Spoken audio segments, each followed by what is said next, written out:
Question number first, what is the order of differential equation. ठीक है, इस differential equation की ऑर्डर बताना है। तो यहाँ पे साफ दिख रहा है कि इसका ऑर्डर क्या होगा, 1 होगा। नेक्स्ट क्वेश्चन पे चलते हैं। सॉल्यूशन बताना है। ठीक है, इस डिफरेंशियल इक्वेशन का सॉल्यूशन बताना है।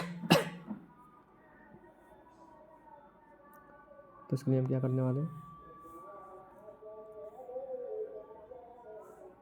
सबसे पहले हम इसका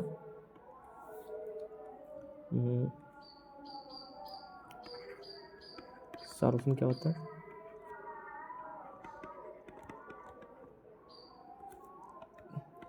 पी आई। ठीक है,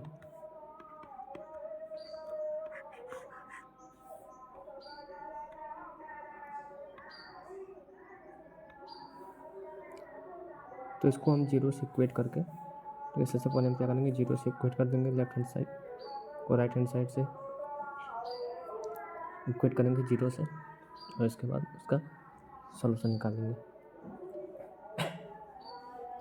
सॉल्यूशन निकालने के बाद हम मैच कर लेंगे, क्योंकि यहाँ पर ऑप्शन गिवन है, तो हम यहाँ पर मैच कर सकते हैं कि कौन सा ऑप्शन सही हो सकता है। ठीक है, तो यहाँ पे क्वाड्रेटिक इक्वेशन बना है, तो यहाँ से सी एफ क्या है, C1 e की पावर -2x और C2 e की पावर x। ठीक है, अब हम देखते हैं ऑप्शन में क्या हमें कुछ मिलता है या नहीं मिलता है। e की पावर -2x हमें चाहिए ही, यहाँ पर है, लेकिन e की पावर x नहीं है। ठीक है, तो पहला ऑप्शन गलत हो जाएगा, दूसरा भी गलत हो जाएगा, क्योंकि ये मैच नहीं कर रहा। CF मैच करना चाहिए। ठीक है, CF के बाद अगर CF दो ऑप्शन में मैच कर रहा है तो फिर हम PI निकालेंगे, लेकिन यहाँ पर CF एक ही में है, तो इस तरह से ये ऑप्शन सही हो जाएगा और PI निकालने की हमें ज़रूरत ही नहीं। बाय द चांस अगर दो ऑप्शन मैच कर रहे हैं CF के लिए, तो हम PI निकालेंगे। PI के लिए हम क्या करेंगे, इसका 1/d² प्लस d-2 e की पावर x। ठीक है, ये लेफ्ट हैंड इसका e की power x right hand side है। इसके बाद हम इसको सॉल्व कर देंगे।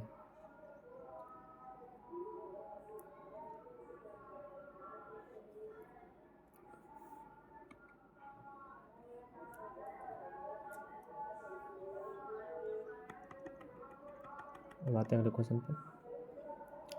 एक्स बोल रहा है कि रियल में बिलोंग कर रहा है और नॉन निगेटिव है। ठीक है, पॉजिटिव नंबर है, real positive number. Then x has unique non negative square. हमें बताना है कि इसमें से कौन सा सही होगा इस कंडीशन के लिए। ठीक है, तो हम यहाँ पे देख रहे हैं कि एक्स की हुई है तो कुछ है नहीं, ये स्क्वायर रूट इसका होगा ही नहीं, ये भी नहीं होगा, ये हो सकता है, ठीक है, ये नहीं होगा, तो ये हो सकता है। कैसे हो सकता है, देखो √x स्क्वायर है। ठीक है, और ये इक्वल दिया x के। ठीक है, तो यहाँ पे साफ ही बोल दिया है कि यहाँ पे x नॉन निगेटिव है। नॉन निगेटिव है मतलब ये डिफाइन होगा। ठीक है, √x डिफाइन होगा, और √x का जब हम स्क्वायर करेंगे तो वो x के बराबर हो जाएगा। चूँकि यहाँ पर x पॉजिटिव है तो ये कंडीशन सेटिस्फाई करेगा, और ये एग्जैक्ट इसका सॉल्व इसको सेटिस्फाई कर रहा है। इसमें ये फार्मूला बेस्ड क्वेश्चन है, differential equation that incorporates both the threshold population and carrying capacity. ठीक है, तो इसमें ये dp/dt। ठीक है, ये होगा dp/dt, क्योंकि टाइम के रिस्पेक्ट में कोई भी चीज़ डिफरेंशिएट होता है, तो ये तो गलत हो जाएगा, तीसरा वाला सीधा ही गलत है। इसके बाद r से मल्टीप्लाई होगा, जो कि रेट है, या फिर इसको बोल दें कि कांस्टेंट है। जब प्रोपोर्शन का साइन हटता है और इक्वल में बदलता है, यहाँ पे एक कांस्टेंट आता है। ठीक है, तो यही ग्रोथ कांस्टेंट है r, और इसके बाद p into 1 - p/k into 1 - p/t, ये इसका सही ऑप्शन है।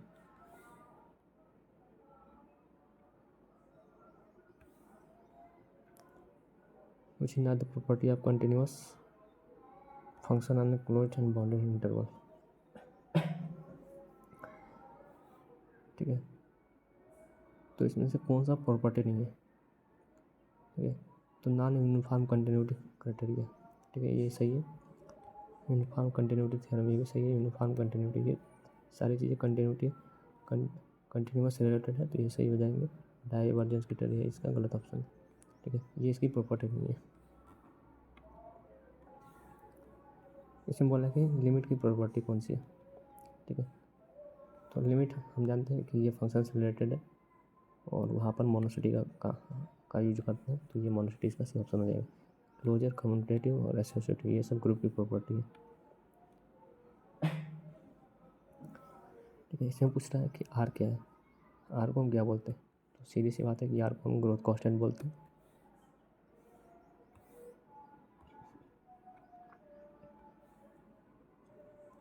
Every non empty set that is bounded above है, ठीक है, तो उसमें हमेशा हमें यूनिक लिस्ट अपर बाउंड मिलेगा, ठीक है,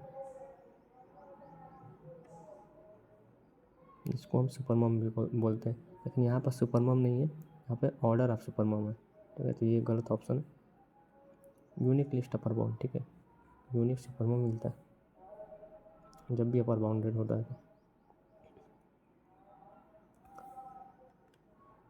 ठीक है।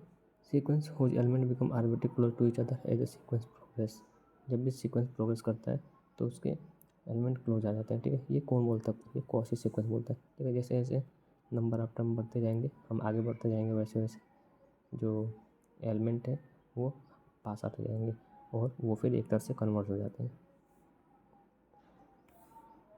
तो ये कॉची सीक्वेंस का डिफिनेशन है।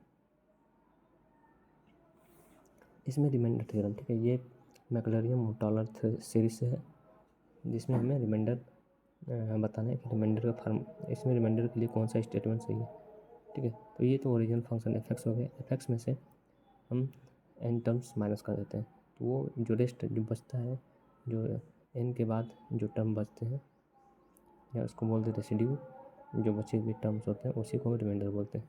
तो ये एफ हो गया माइनस एन टर्म का सम।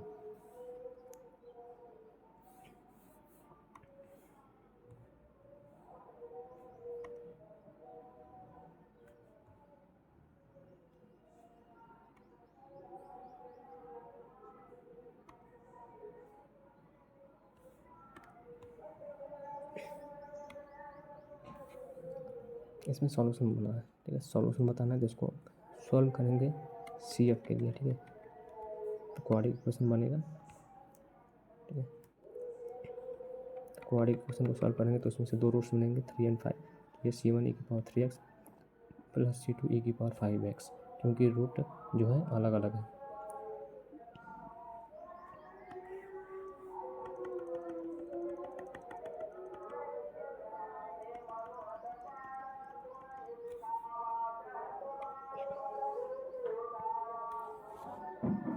इसमें बताना है कि कौन सा डिफरेंशियल इक्वेशन एक्सपोनेंट ग्रोथ को रिप्रेजेंट कर रहा है, ठीक है, तो ये नहीं होगा क्योंकि इसमें रेट ऑफ कांस्टेंट मिसिंग है, ये dt/dn तो होता नहीं है, ये dn/dt, ठीक है, ये r के बराबर है, लेकिन n यहाँ पर मिसिंग है, यहाँ पर dn/dt, ठीक है, इक्वल टू rn, ठीक है, ये कैसे आता है, dn/dt ये प्रोपोर्शनल होता है n के, ठीक है, जो इनिशियल नंबर ऑफ जो चीज़ें हैं उसके प्रोपोर्शनल होते हैं, और जब प्रोपोर्शनल का साइन हटता है तो वहाँ पे रेट ऑफ ग्रोथ आता है या rate of constant growth constant आता है, ठीक है, जिसे हम आर भी बोलते हैं, तो dn/dt ये इसका सही ऑप्शन है। Every bounded sequence of real number has convergence सब सीक्वेंस, ये कौन बोलता है, ये एक सिंपल सा क्वेश्चन था, बोल्जानो-ब्रेस्टेस थ्योरम। बर्नौली इक्वेशन, ठीक है, बर्नौली इक्वेशन, इसमें से कौन सा इसका सही ऑप्शन है, ठीक है, तब बर्नौली इक्वेशन में क्या होता है कि वाई पहले तो ये बर्नौली इक्वेशन फर्स्ट ऑर्डर का डिफरेंशियल इक्वेशन होता है, ठीक है, लेकिन यहाँ पर समय फर्स्ट ऑर्डर है, इसके बारे में क्या देखते हैं, एफ टी या फिर ए टी बोलते हैं, यहाँ पर ए टी है, या फंक्शन ऑफ टी के साथ वाई की पावर एन मल्टीप्लाई होता है,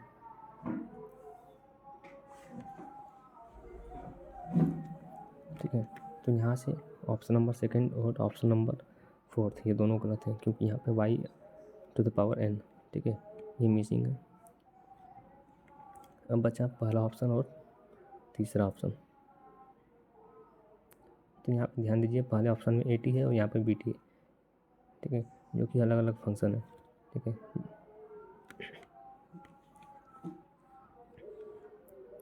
और यहाँ पर बी टी वाई है और माइनस ए टी वाई, ठीक है। इसमें थोड़ा सा कन्फ्यूजन हो रहा है, ठीक है। इसका सॉल्यूशन देख लेते हैं।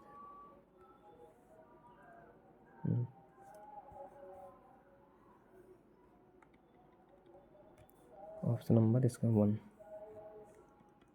ठीक है। यहाँ पर पी एक्स है, यहाँ पर क्यू एक्स है, ठीक है। तो होता है ये अलग अलग ही होते हैं, ठीक है। ए टी बी टी सही है। यहाँ पे माइनस है ना, इसको इसलिए इसको हटा दिया है, इसको इसने सही माना है, ठीक है।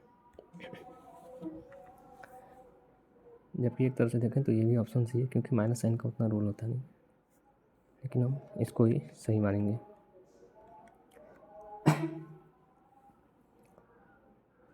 y to the power n, इसका कोएफिशिएंट क्या होना चाहिए, पॉजिटिव होना चाहिए, और ये लेफ्ट इक्वल साइड के राइट हैंड साइड में होना चाहिए।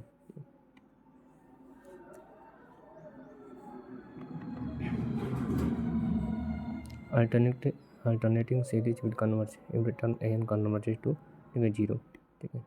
ये 0 के पास कन्वर्ज होगा।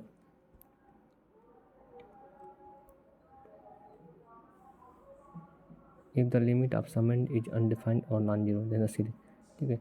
अनडिफाइंड होगा, जैसे सम जो आ रहा है वो अनडिफाइंड है, इसका मतलब वो कन्वर्ज नहीं करता है, वो डाइवर्ज करता है। अगर डिफाइन होता है तो वो फिर कन्वर्ज नहीं। गोल्डन रेशियो, ठीक है। गोल्डन रेशियो क्या होता है, -1 करे तो वो रेसिप्रोकल हो जाता है, ठीक है। 5 - 1 तो ये रेसिप्रोकल होना चाहिए। इसका सॉल्यूशन निकालना है, ठीक है। तो ये फर्स्ट ऑर्डर का है, तो ये इंटीग्रेटिंग फैक्टर से इसका सॉल्यूशन निकाल सकते हैं, ठीक है। पहले हम इंटीग्रेटिंग फैक्टर निकालेंगे और फिर इसके बाद फार्मूला यूज़ कर देंगे। y into integrating factor equals integration of, ठीक है, ये हो जाएगा।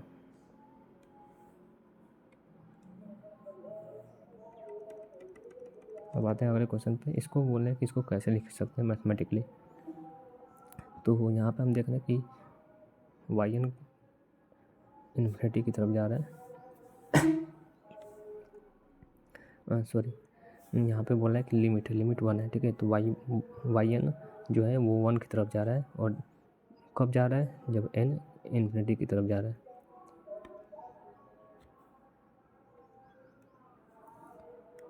इसका पार्टिकुलर सॉल्यूशन निकालना है, ठीक है। तो ये सिंपल से एक क्वेश्चन है, ठीक है। फर्स्ट ऑर्डर का ये डिफरेंशियल इक्वेशन है, तो इसको सॉल्व कर सकते हैं, सिंपल सा है इसका सॉल्यूशन। तो ये थे आज के 20 क्वेश्चन। अब अगले वीडियो में हम फिर से 20 क्वेश्चन को सॉल्व करेंगे।